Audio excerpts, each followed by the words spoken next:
I think this bill, it's very important that we do have this debate today because community safety is so important. I'd say it's one of the biggest issues we face in our state at the moment. Cost of living is a significant issue, but if you cannot feel safe when you are walking on the street or when you are travelling or when you are in your home, then we have a major problem, and that is what we have in Victoria at the moment. This bill is just a further amendment to bail because this government got it wrong, and they admit that they got it wrong. But I feel a bit like the Groundhog Day movie. It just feels like waking up and here we are again, repeating history. Many of these changes, well, there was changes made back in 2013 by the Liberals and Nationals, and they were weakened in a bill that passed in 2023 that took effect on the 25th of March 2024. Now, the weakening of bail laws had the predictable effect of seeing repeat serious offending continuing as bail remained easy to get and easy to keep. As a consequence of sustained political pressure, public outrage and media attention, the government was forced to apologise for its weakening of bail laws and make some amendments. But in March this year, under Labor's so-called tough bail laws, there was a removal of the principle that remand is a last resort for under-18s. Community safety was expressed to be the paramount consideration for bail decision-makers, and there was a reintroduction of bail offences, although with none of the consequences that previously existed under the Liberals and Nationals. At the time, the government promised the toughest bail laws in the country. However, the laws in place were not even as tough as had existed prior to the 25th of March 2024. The government has now introduced the second tranche of bail laws designed to strengthen the system further. However, these changes do not restore bail laws to what they were. Now, it's important to reflect on the statistics we've seen in this state. Crime keeps going up. And we just saw in the media today, it's been reported the Chief Executive of Coles has referenced Victoria being an absolute standout in terms of rising crime. But I've spoken to some of the statistics, the terrible statistics we're seeing right across northern Victoria. And when you look at bail, when you consider what's been happening in this state, it's extraordinary. There was a case in August that was covered in the Bendigo Advertiser following the Long Gully kidnap. A man was re-released on bail after he was charged with breaking his bail conditions and harassing a witness.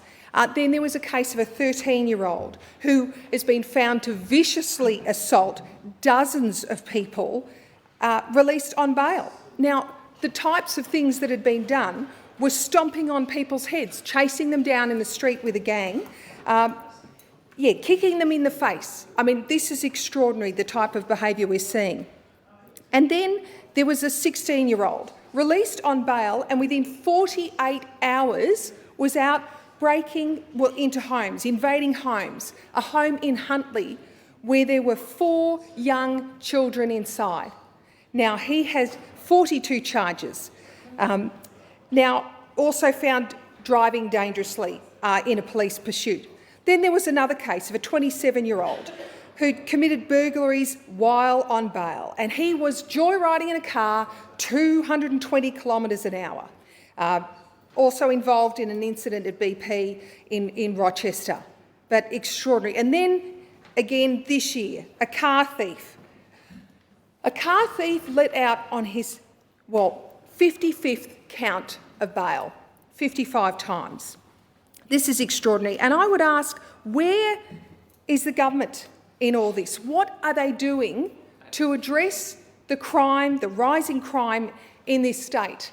Right now, there are over 1,100 vacancies in Victoria Police. And what is being done to address that shortfall? I'm speaking to mental health services that worked in the police force, and yet there have been about 30 jobs lost, including in Mildura Police Station. People that were there, a program that had been set up to support the police and provide that mental health support, that has since been removed. And then we see with the protests, we've had about 500 protests, I think we've had in Melbourne, and I think we're up to now about 22,000 police shifts that have gone to resource those protests, and yet the government is not taking action on that. And yet what they have done, they've closed prisons in this state. We've seen that at Malmesbury, we've seen that at Gaelle. It is extraordinary, the decisions that we've seen made. And yet recently, we now have machete bins out there, and after they've cut money to the police force, they've spent $13 million on these machete bins that are currently sitting there covered up until the ribbon is cut, but about $320,000 per unit. So it's been likened to a Ferrari, it's been likened to a house being built. That is the kind of cost that's been spent by this government on one bin. It's quite extraordinary.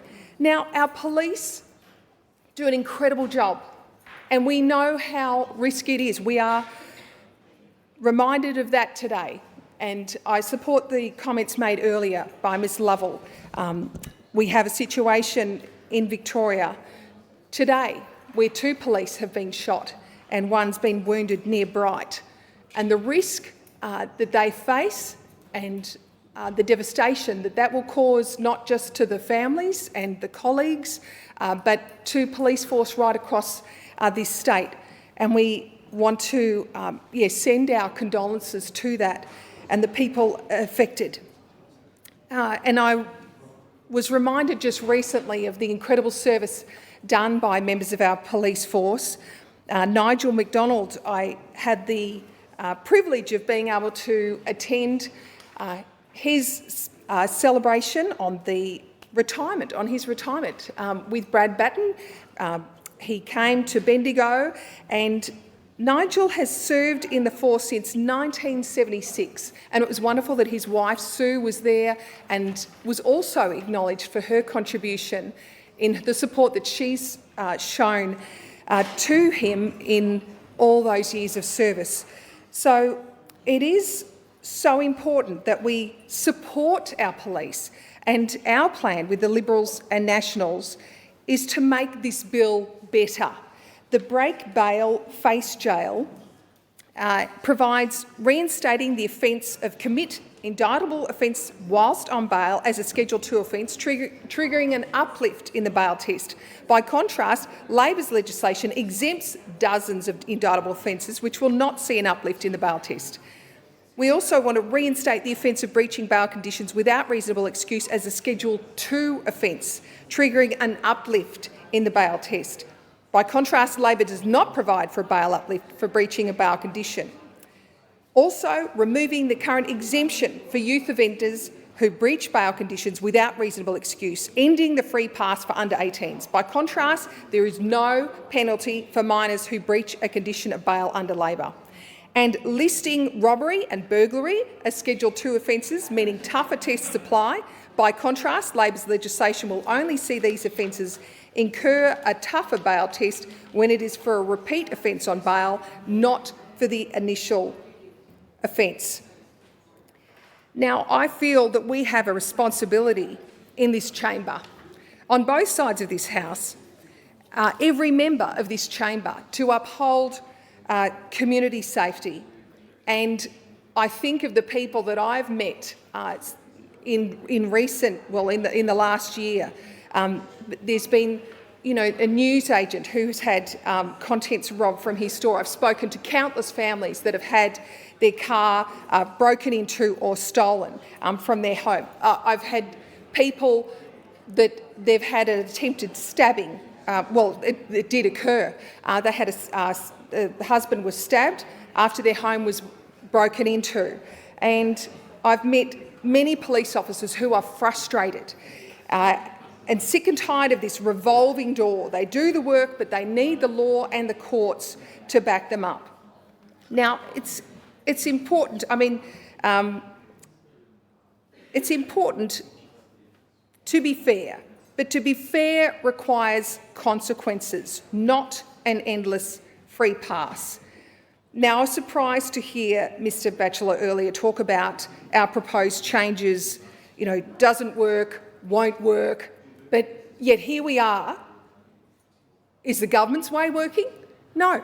That's why we are looking at this bill today, a further amendment bill.